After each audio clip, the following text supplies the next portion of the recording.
Hey YouTube, it's Jaden, what's up? And this is going to be a video of my experience in the Sunday Buddy Fight tournament at the Bushiroad 2019 Springfest Team League tournament, as well as a top 8 deck profile of the deck that I played and a review of the tournament. So, this was a very fun tournament. It was the first time ever while attending these Bushiroad events that I've topped in both games. It was a very fun experience for me. It was pretty cool too because the people I topped with were, if you remember last year at Buddy Fight Team League, I topped with my friends Jackson and Will, and I had to leave early because they literally dicked around for 3.5 hours and never did top 8 deck checks so we could finish before a reasonable time because they normally try to finish Buddy Fight by 6, and they posted top 8 like around 1:30, and we're sitting there and 3.5 hours go by and they don't do anything, and I had to leave because my flight left. But that's when I learned, okay, Jaden, we're leaving on Monday from now on. So um, we decided to make another run at it, and we topped again, and that was really really cool. Love Jackson, love Will. They're both great guys. They're both good players. So, real quickly, just a quick review of the tournament. Round one, we played Casper and his uncles. Our round one opponent never showed up, so we got the automatic win. Round two, I played against Astro Dragons. Astro Dragons is by far one of the best decks in the format, if not the best, just from the simple fact of their board setup, their draw power, their gauge power, and their ability to protect themselves and the power they generate. They're easily one of the top 3 decks in the format. And I ended up I did end up winning that Astro Dragon matchup. I went 2-1 against Astro Dragons for the day, so that was pretty good. Round three, we played against Godpunks. I ended up beating Godpunks. I still fucking hate that deck, but unfortunately for him, round one, he didn't really do so much on his opening turn, and I swarmed him, and he wasn't able to stop me. Then game two, he sided, and he drew absolutely nothing, and I just ran over him very quickly.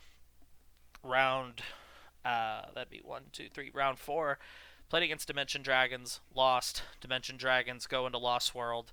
85% of the time, they're just going to win because of how overpowered Lost World is, but I'll cover more of that in another video I'm planning on doing. Round 5, played against Astro Dragons. I beat this one too, simply because he bricked both times.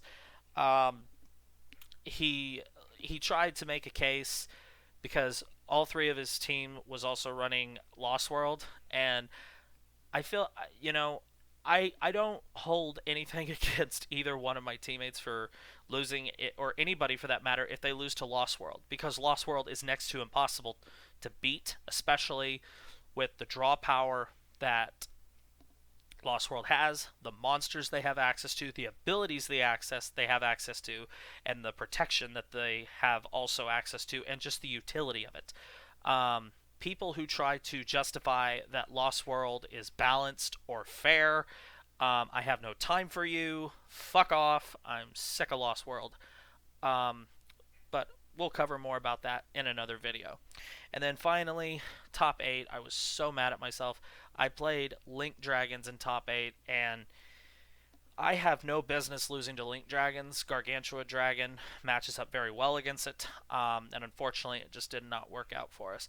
But we had a lot of fun. I think this was really good for us. I think we'll do better next time. I look forward to teaming with Jackson and Will again in the future.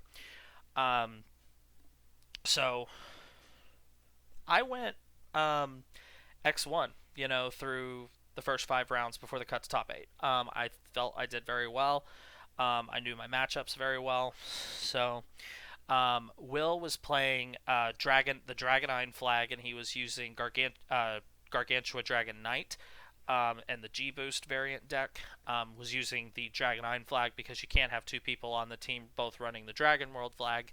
And then Jackson was playing Astro Dragons. So, you know, So we had fun. I had a lot of fun playing with those two. I really enjoy both of their company. I both Jackson and Will are both very good players. And when October November rolls around and the Texas tournament happens again, I see both of them possibly topping in Buddy Fight 2. They're both really great players. So anyway, let's jump straight into this top 8 deck profile. So, like Vanguard, I was also player B. I was playing Dragon World, Deity Gargantua Dragon. So, Deity Gargantua Dragon. I'm not going to go too far in depth with this because I did do a deck profile on this already, but I will quickly glaze over it. Size 2, 10,000 power, 3 crits, 5k defense, 1 gauge call, top card of the deck goes into the soul. He has move, penetrate, soul guard. After he attacks or he is attacked, you draw a card, and then you have the option to G-Evo either on your turn or your opponent's turn. That only activates once per turn. And then his other skill is if he's in the soul of a deity, of a Dragout monster, you can call him out of the soul to the field. That ability is not once per turn. Please keep that in mind. There was someone who challenged me on that ruling. And nowhere on this card does it say that's a first turn thing. Having him as your buddy is essential because we play Gargas from multiple worlds, and having him as your buddy monster, if he is your buddy monster, he allows you to use Gargas from multiple worlds, and so obviously we need him. So we have 5 Gargas. So for the rest of the monsters, 3 copies of Gargantua Sonic Mode. This is our draw engine, life replenisher, kind of a wall. When he enters the field, gain 2 life. If he enters by G-Evo, 2 life plus draw 2 cards. Essential for stall, essential for blocking attacks, replenishing your hand, and your life. 3 copies of Quasar. Quasar is by far the best one you can go into most times generically, simply because when he enters play, you're going to look at the top 4 cards of your deck, add any of them to your hand, and then rearrange the other 3 any way you want, and then reveal the top card of the deck. If it's a monster, it goes to your hand, and if it was a monster, he gains triple attack and penetrate. While having 3 crits and 10,000 power, having triple attack and penetrate while having 3 crits is absolutely amazing. So you can use this card both offensively and defensively. 2 copies of Gargantua Kaiser. Very good card because against Max Dragons, which I never saw, but he helps you fetch your item. If you don't draw one of the other mini cards you can use to search the item. But when he enters when he enters the field, you can search your deck for an item and equip it by paying its equip cost, and then shuffle your deck. But if it enters by G-Evo, not only can you search out an item, but for that turn, the item plus him gain 20,000 power, plus 30,000 power, and plus 2 critical. So this guy becomes 40,000 power and 4 crits, and your weapon will become 40-some thousand power and 4 crits. So you can really do some big damage with him. For the one-ofs, we play 1 Rage Mode. Rage Mode's really good. He has he has quadruple attack. If you have if he enters by G-Evo, if you have 3 or more Dragouts in the drop zone, when you G-Evo into him, he gets +1 critical. And then if you have 5 or more, your opponent cannot use counter cards whenever he attacks by himself. So if you have 5 Dragouts in the drop zone, and he has penetrate as well, he'll be swinging for a grand total of 12 damage, and your opponent cannot do a thing about it. So 1 copy of Darkness Dragon World Garga. When he enters by G-Evo, he blows up every card on your opponent's field, and they take 1 damage for every card that is destroyed. Very good card against Dimensional Dragons. I actually wish I would have sided a second. Gargantua Blade Mage Neo, another good card against Dimensional Dragons. Probably should have sided a second one of him too. Whenever he enters by G-Evo, he bounces your opponent's entire field, and for every card that is bounced, you gain a life. 1 copy of the second Katana World Garga. Really like this one because he has triple attack. He's going to create a token each time he swings. So you're essentially, and all those tokens swing too. So you're going to get 3 attacks out of him plus 3 tokens that can swing, so you're going to essentially get 6 attacks out of him. And he can also boost your field by, I think it's 5,000 if a monster with G-Evos in the soul. So, very good card. 1 copy of Ison Lecter. This guy, unfortunately, he never really did much because I never saw Max Dragon, so honestly, he could have been probably another Blade Mage Neo or another Fickle, or the Darkness Dragon World Garg, I mean. So, but he is really good when he enters by during the battle, you may drop a card from your hand, and if you do, this card gets plus 10,000 power and plus 10k defense. But if he has a card with G-Evo, he also gets plus 20 and 20 on top of that. So if he has a card with G-Evo in his hand, you can discard a card from your hand, and he gets plus 30,000 attack, power, and defense. And he has move, double attack, counter attack, and soul guard. Very good card. And then for the last Garga form, 1 copy of Gatling Mode. Gatling Mode, just really, really good card. When he enters by, normally, whenever he attacks, he's going to get to do 1 of 3 things. Either burn your opponent for 1 damage, destroy 1 card on the field, or drop a soul from a card, or drop 1 of your opponent's gauge. When he enters by G-Evo and he swings, you get to do that ability 3 times. So you can select any of these 3 abilities and grand total activate it 3 times. So you can kill 3 gauge, deal 3 damage, destroy 3 cards, 2 of one of the other. It's whatever you want. So, very good one of, in my opinion. And then for the only other monsters, 4 copies of Garr Gardra. Garr Gardra, when he hits the field, you can discard a card out of your hand, and if you do so, you can search your buddy, Deity Garga, or you can search an item. And then whenever he is on the field next to any form of Garga, when that form of Garga swings, he swings at every monster plus your opponent in 1 shot. So even if your opponent has a full field, he's still going to be attacking the fighter. Very, very, very good card. For items, only played 3. I played 2 copies of Garga Saber. Garga Saber does really nothing special except it gives you another G-Evo every turn for a 1 gauge cost.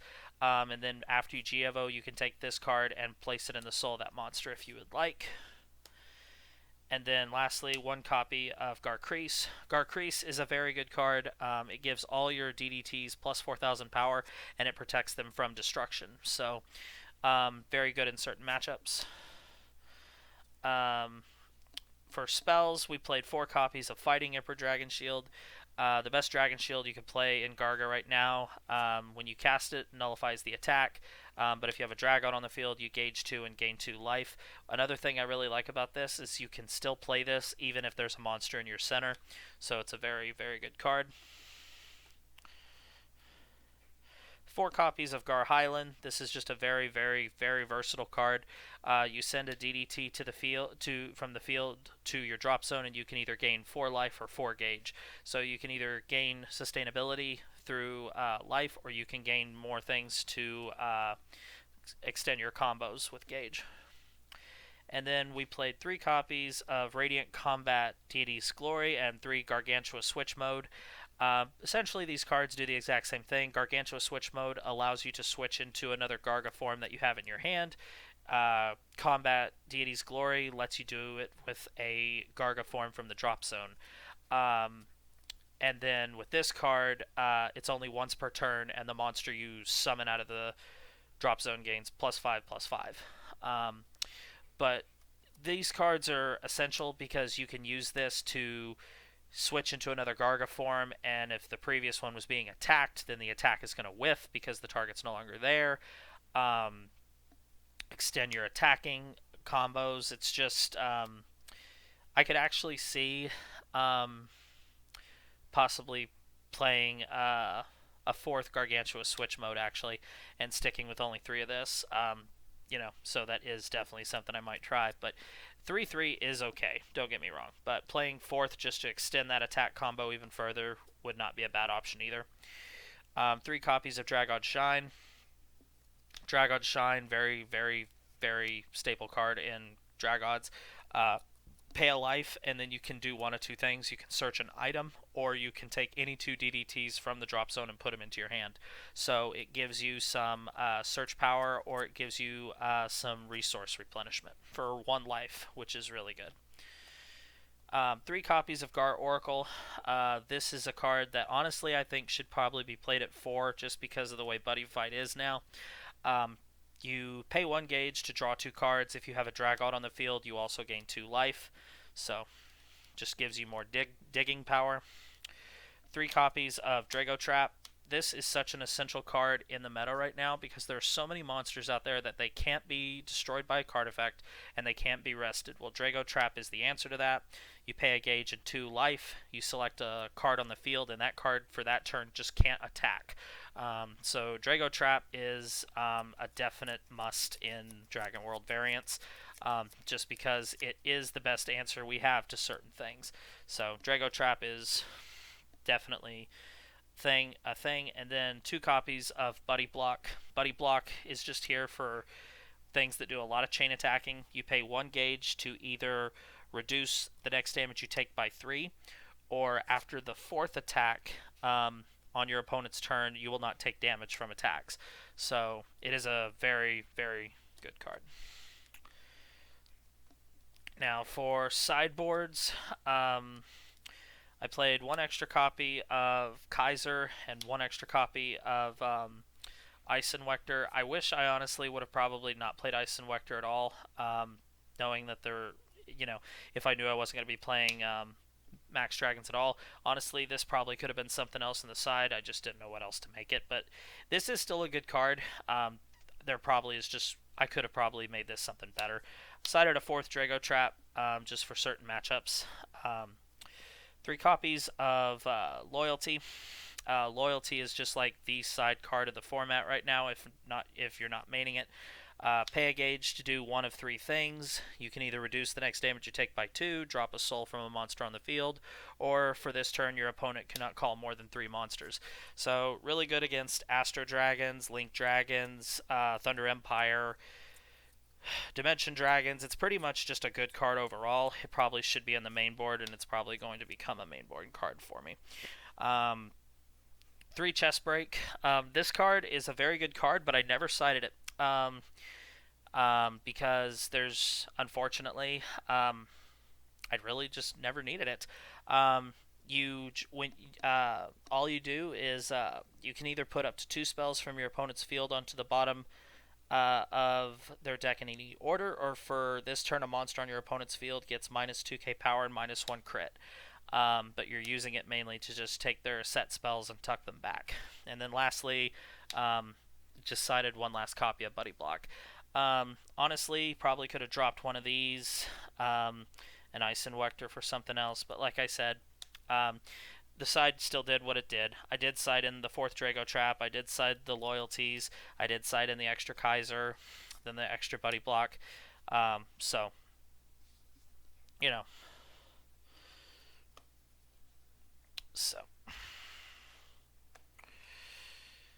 anyway, that was my Deity top 8 deck profile. Still very much enjoy this deck. I still think even with the G-Boost variant and using Deity Garga in the deck, I still think the deck is going to do very well. I look forward to playing this deck more in the future. Garga is a very fun deck to play. And I will admit he is probably, out of all of the dragons from the main characters in Buddy Fight, he probably takes 3rd place for me, going from Drum to Bots to this. I do like him better than Ball. But anywho, guys, very fun deck to play. I will admit, like I said in the previous deck profile I did on this, it is on the more expensive side. I think this guy's going for 30 a hit right now, if not higher. But very fun deck to play, and it is one of the top 5 decks in the format at the moment. Just unfortunately not in the top 3. So anyway, guys, I hope you enjoyed this deck profile. I know I did. I know I had a lot of fun playing it, and it is one of my favorite decks to play currently at the moment. So anyway, I hope you enjoyed this deck profile. Make sure you like, comment, subscribe, thumbs up this video for me, and I'll see you next time.